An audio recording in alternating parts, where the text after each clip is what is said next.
chegou no Engenharia Carga Rápida Aula de Bolso! E o tema desta aula de bolso de hoje é ciclo de Carnot! Tema solicitado pela Clarissa! Mas antes de começar, já vai aqui embaixo e se inscreva no canal Engenharia Carga Rápida! E não se esqueça de deixar o joinha! Pois afinal de contas, é o joinha que me deixa feliz! E é o joinha que é o mais prazeroso! Mas agora, então, vamos ao vídeo!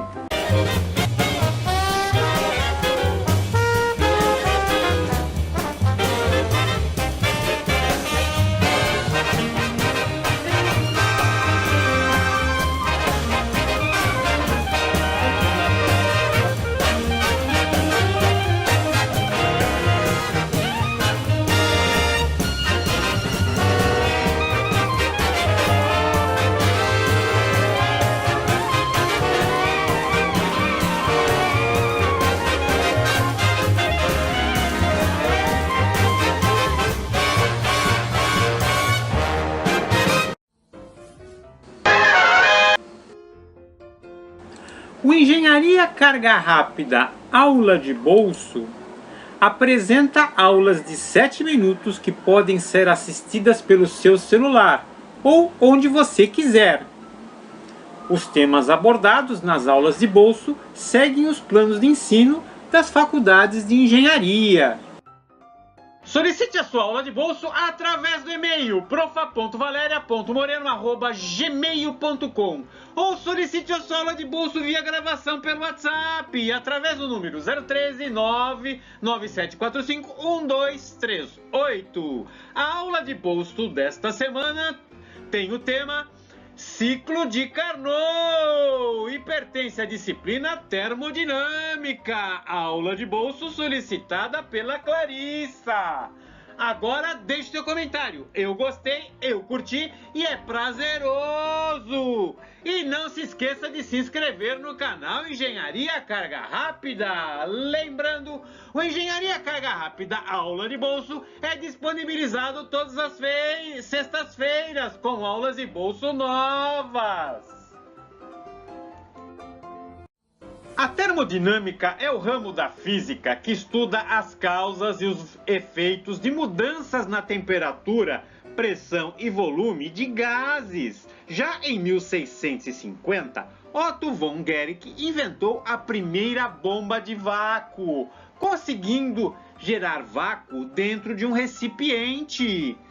Já em 1656, Robert Boole e Robert Hooke inventaram a primeira bomba de pressão. Bomba de pressão que posteriormente ajudou na criação e invenção do compressor. Compressor que foi utilizado posteriormente na fabricação de refrigeradores. E posteriormente a própria bomba de pressão gerou a invenção de cilindros de motores de combustão que são utilizados nos atuais automóveis. Com o surgimento das bombas de vácuo e bombas de pressão, foi possível o estudo do estado de equilíbrio termodinâmico. Neste estudo, era possível verificar o equilíbrio de fase líquido e vapor, através de um recipiente que continha um líquido, onde este líquido era submetido a uma pressão constante através de um êmbolo com carga constante. Este líquido, submetido a um aumento de temperatura, verificava-se o aumento de volume deste líquido. Porém, o aumento de temperatura cessava quando ocorria a mudança de fase, quando se iniciava a mudança de fase desse líquido. Ou seja, dentro do recipiente se verificava duas fases, a fase líquida e a fase vapor. Nesta condição, então, a temperatura ficava estável, até que todo o líquido mudava para a fase de vapor. Após a mudança para a fase de vapor, a temperatura então voltava a subir gradativamente até que este gás se tornava superaquecido. Então, neste estudo foi possível se traçar um diagrama de mudança de fase, um diagrama de equilíbrio de fase líquido e vapor. Neste diagrama, então, se conseguia traçar o estudo feito, onde se percebia o aumento de volume com o aumento de temperatura do líquido e a temperatura se estabilizando quando ocorria o início da mudança de fase e o surgimento no recipiente das duas fases, líquido e vapor. E também neste diagrama era possível se constatar o retorno do aumento de temperatura quando todo líquido se transformava em gás dentro do recipiente. E deste modo se traçou então os diferentes estados de equilíbrio termodinâmico para diferentes tipos de líquidos e gases. Ao olharmos de perto o diagrama de estado de equilíbrio do líquido, percebemos então a condição do aumento de volume em função do aumento de temperatura. Percebemos também a estabilização da temperatura com o surgimento da fase vapor do líquido. Também percebemos o aumento de temperatura e o aumento de volume com o surgimento do gás superaquecido. Nesta condição, ao fazermos este estudo, este ensaio para diferentes pressões, surge uma parábola com concavidade voltada para baixo, com um ponto máximo, demarcando um ponto máximo. Este ponto máximo indica a pressão e a temperatura onde surgirá unicamente um gás superaquecido, ou seja, a partir desta pressão e temperatura, a substância somente existirá na condição de gás superaquecido. E é através do diagrama de estado de equilíbrio que se obtém as diferentes curvas isobáricas, as diferentes curvas de estudo à pressão constante, onde se estuda um líquido que é submetido à variação de temperatura à pressão constante. E com isso, este diagrama apresenta variações de volume, temperatura e pressão, garantindo então, se encontrar a condição do ponto crítico, a condição do estado líquido e o estado de vapor de qualquer substância. Além do diagrama temperatura-volume com diversas curvas isobáricas, ou seja, curvas à pressão constante, poderemos ter diagrama pressão-temperatura, que apresenta o ponto triplo, onde se consegue facilmente identificar o estado sólido de uma substância, o estado líquido e o estado de vapor para diferentes temperaturas e pressões. E, inclusive, é possível se estabelecer o ponto crítico onde existirá um gás superaquecido. Os diagramas de equilíbrio são importantes para o projeto de qualquer máquina térmica, onde o conhecimento da máquina de Carnot é necessário. A máquina de Carnot é uma máquina ideal que utiliza calor para realizar um trabalho. Nela, há um gás sobre o qual se exerce um processo cíclico de expansão e contração entre duas temperaturas. Na máquina de Carnot, existe um recipiente que possui um líquido que é aquecido. Neste aquecimento, o líquido se expande, ocorre a mudança de fase, onde existirá um gás que impulsionará um êmbolo. E é possível, então, no diagrama de fase, se verificar as diferentes temperaturas da fonte quente e da fonte fria. E nela se identificar, então, onde está na máquina de calor a fonte quente e a fonte fria. Deste modo, o processo cíclico é um ciclo de Carnot, onde existe uma fonte quente e uma fonte fria, determinando um processo cíclico. No princípio de Carnot, nenhuma máquina térmica real operando entre dois reservatórios térmicos T1 e T2 pode ser mais eficiente que a máquina de Carnot operando entre os mesmos reservatórios. Vejamos no diagrama de estado.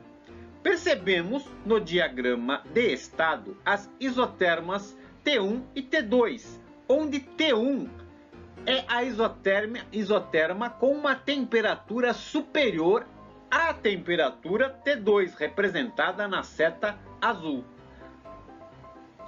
Perceba que entre os pontos 1 e 2 ocorre uma expansão isotérmica, que gera um aumento de volume entre os pontos 1 e 2, um aumento de volume do gás. Ao mesmo tempo que ocorre um aumento de volume nessa isoterma entre os pontos 1 e 2, ocorre também uma diminuição da pressão entre os pontos 1 e 2. E neste ciclo de Carnot, percebemos entre os pontos 2 e 3 uma expansão adiabática, uma expansão que salta da isoterma T1 para a isoterma T2, ou seja, ocorre uma diminuição da temperatura. E ao mesmo tempo que ocorre uma diminuição da temperatura entre os pontos 2 e 3, ocorre um aumento de volume entre os pontos 2 e 3. E se olharmos no outro eixo, perceberemos que também ocorre uma diminuição de pressão entre os pontos 2 e 3.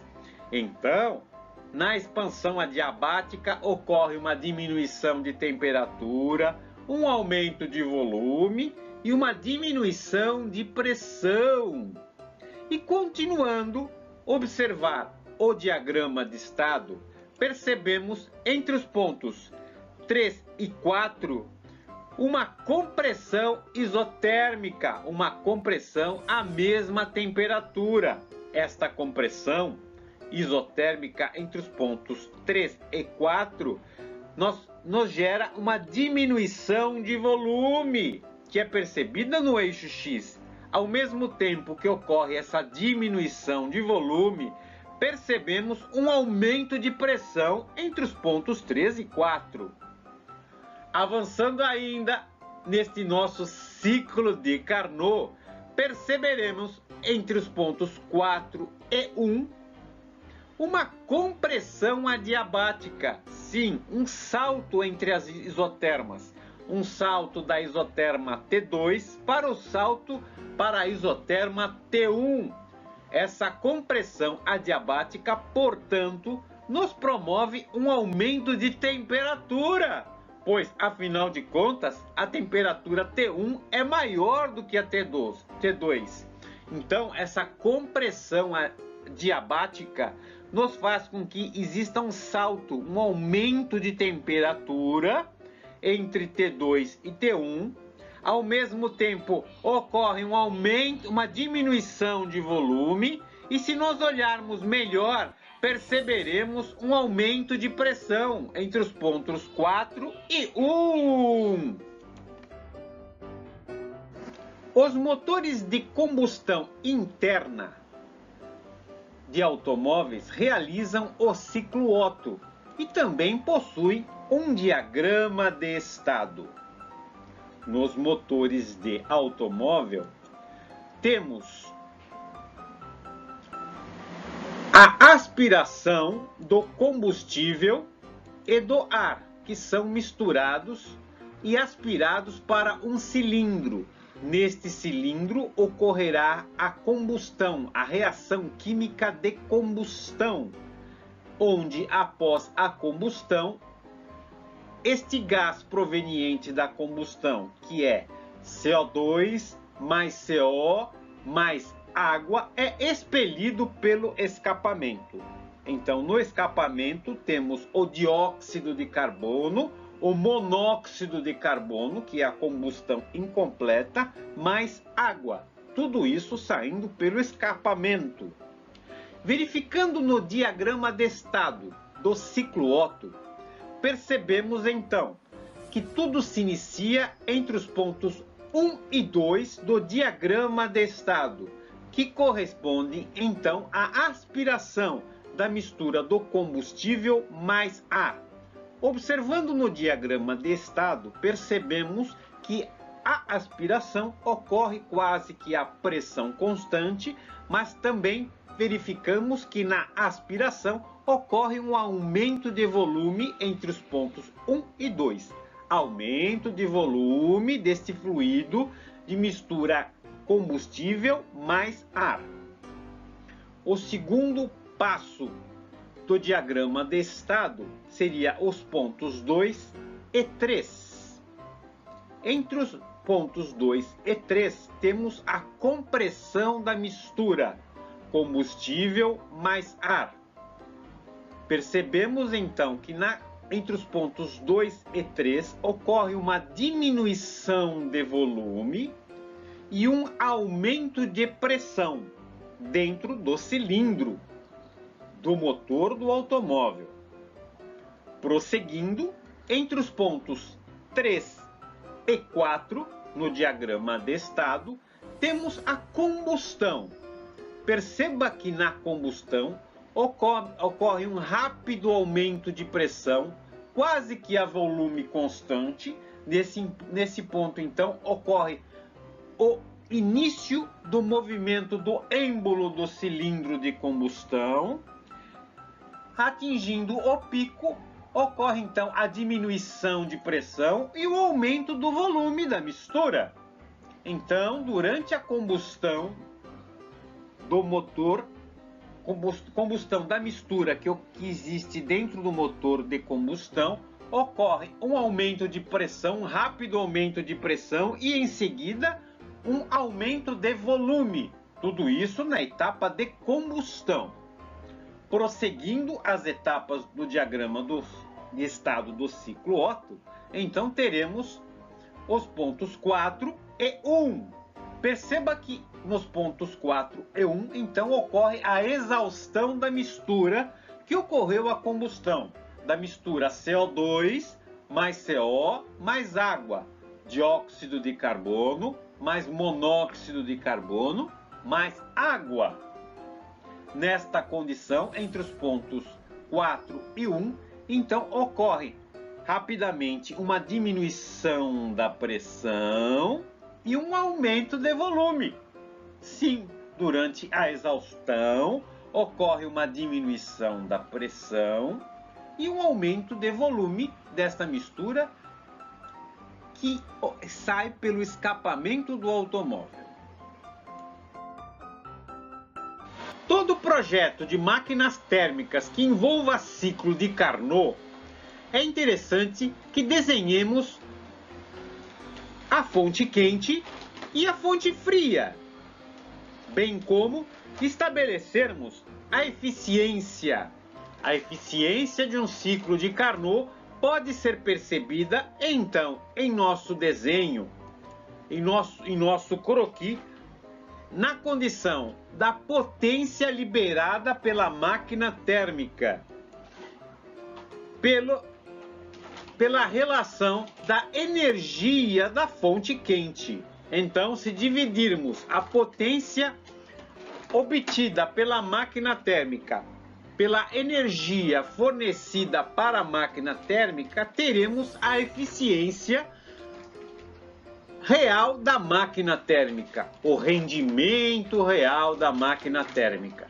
Porém, não é sempre assim, pois, afinal de contas, toda máquina térmica possui atritos internos e, portanto, teremos perdas a considerar, bem como poderemos ter problemas de isolação na própria máquina térmica. Isolação térmica.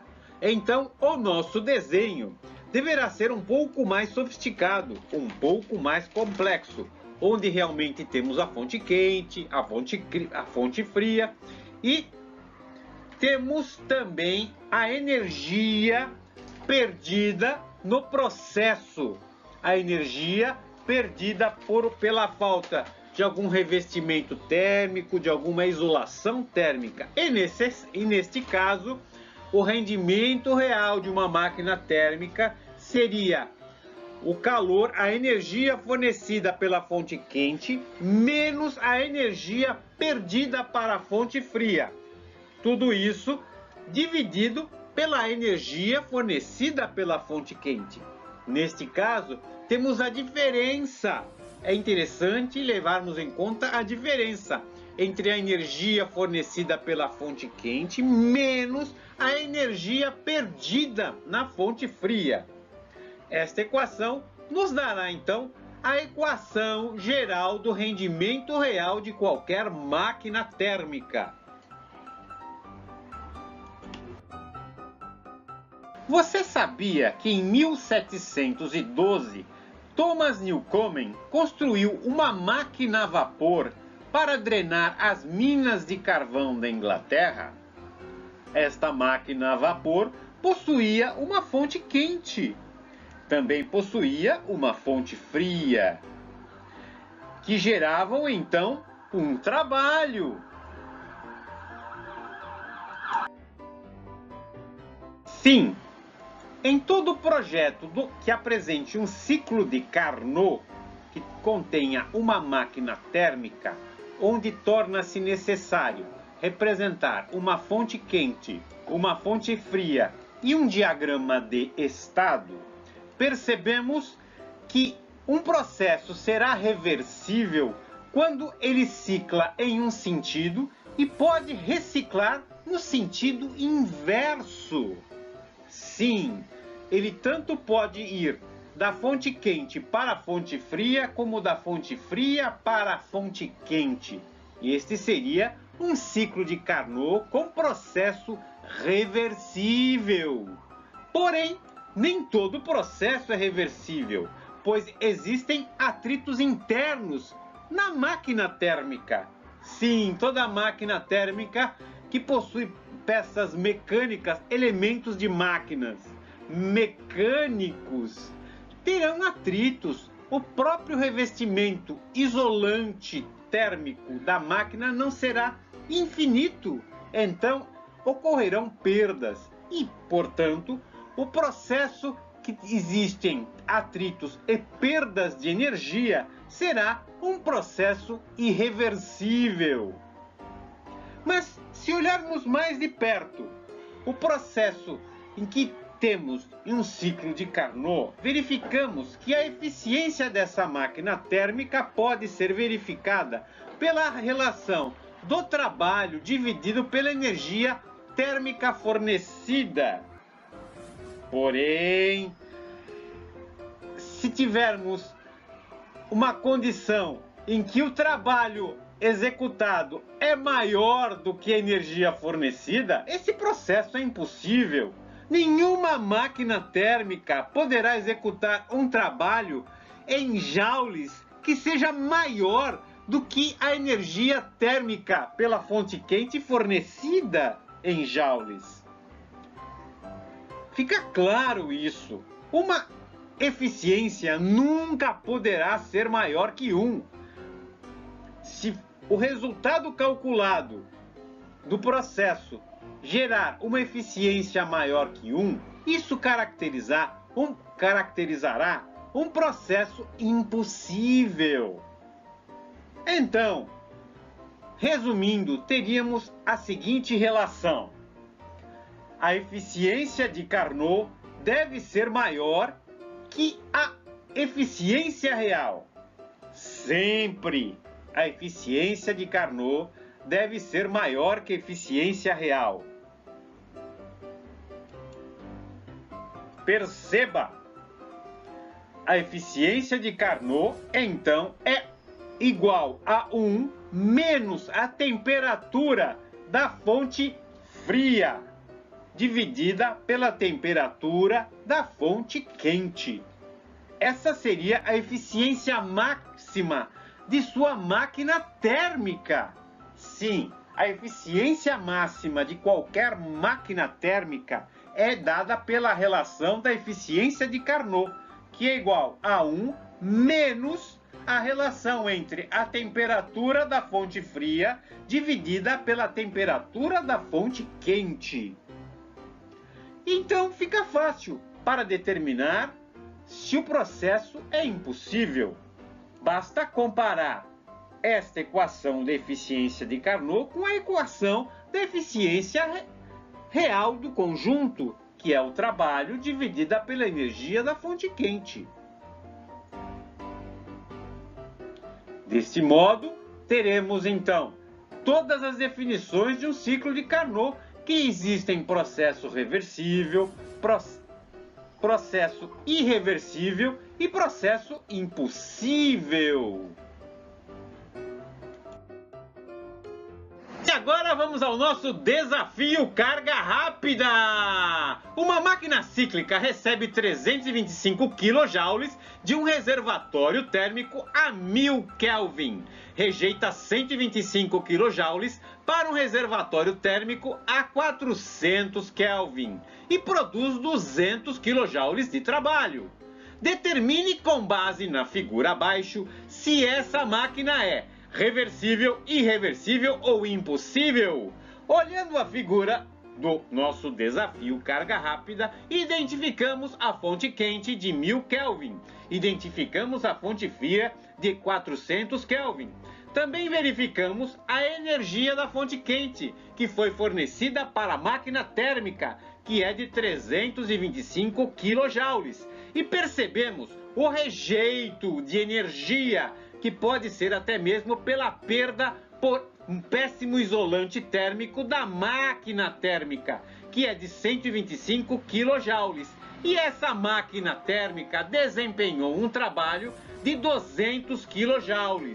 Agora perceba, pelo próprio enunciado, se a nossa máquina rejeita 125 kJ, isso significa que ela não poderá mais ser um processo reversível, pois em um processo reversível, o ciclo cicla de um lado e retorna pelo outro sentido. Ela cicla pelo sentido horário e retorna pelo sentido anti-horário. Se houve um rejeito de 125 kJ, então o nosso processo ou será irreversível ou impossível, sempre que existir um rejeito da máquina térmica por perda, por exemplo, de um péssimo revestimento térmico, ou a máquina térmica executará um processo irreversível ou impossível. E por isso que a maioria das máquinas térmicas, quase 100% das máquinas térmicas que temos projetadas, ou são irreversíveis ou impossíveis. Vamos à nossa resolução carga rápida para determinar se esse nosso desafio carga rápida então é irreversível ou impossível.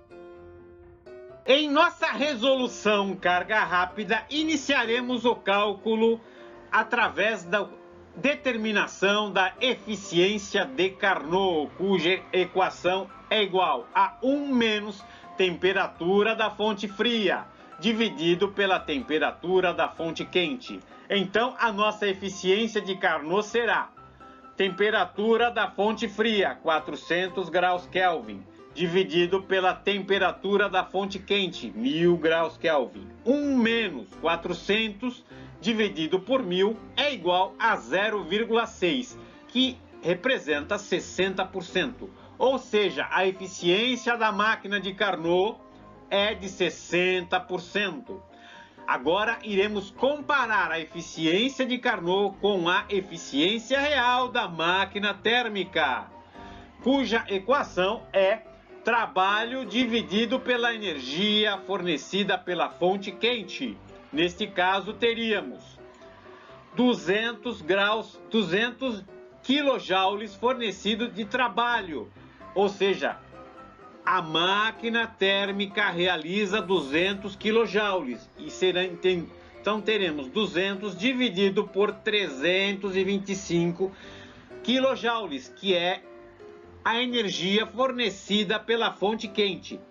200 kJ de trabalho dividida pela energia de 325 kJ fornecida pela fonte quente. Isso nos dá 0,615, que é maior que 0,6. O ciclo é impossível. Não podemos ter uma eficiência real maior que a eficiência teórica da máquina de Carnot. Isso nos dá um ciclo impossível. Essa máquina térmica é impossível. Afinal de contas, a eficiência de Carnot deve ser sempre maior que a eficiência real para que o ciclo fosse possível, para que essa máquina de Carnot existisse. Complemente o seu conhecimento através das seguintes normas, bibliografia e vídeos relacionados. Fundamentos da termodinâmica clássica, do Van Wiegelen. Manual de termodinâmica e transmissão de calor, do Remy. Process Heat Transfer, do Kearney. E agora sugerimos que você assista os seguintes vídeos do canal Engenharia Carga Rápida. Caldeiras, edição 035 do Engenharia Carga Rápida, aula de bolso. E também assista Vasos de Pressão, edição 037 do Engenharia Carga Rápida Tech. E também sugerimos que você assista TCC em Refrigeração, edição 021 do Engenharia Carga Rápida Responde. E o Engenharia Carga Rápida Aula de Bolso fica por aqui. E que hoje apresentou a aula de bolso com o tema Ciclo de Carnot. A aula de bolso sugerida pela Clarissa.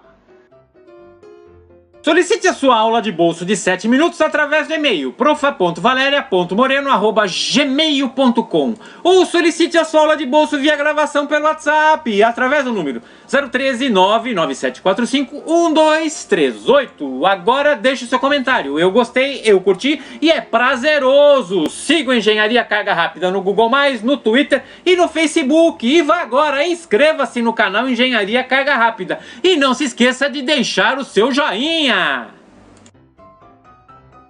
Entre no grupo WhatsApp Carga Rápida para a troca de arquivos de TCC, estágio, exercício e até mesmo de aulas. Encaminhe a solicitação via WhatsApp pelo número 99745 1238.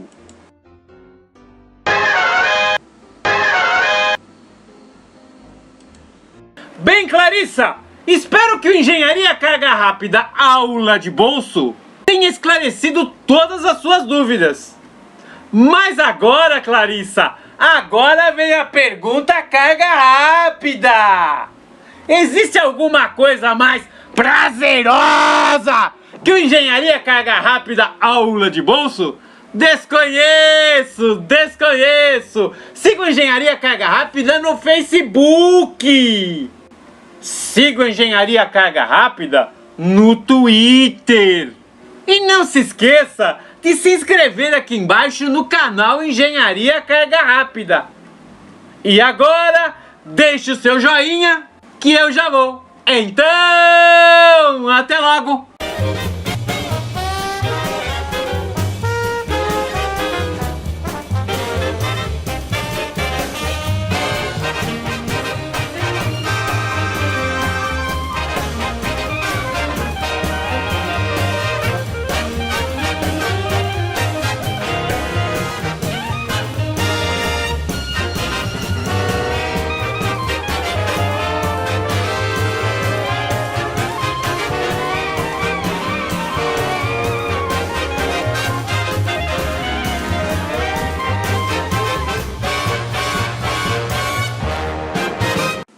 Até mais!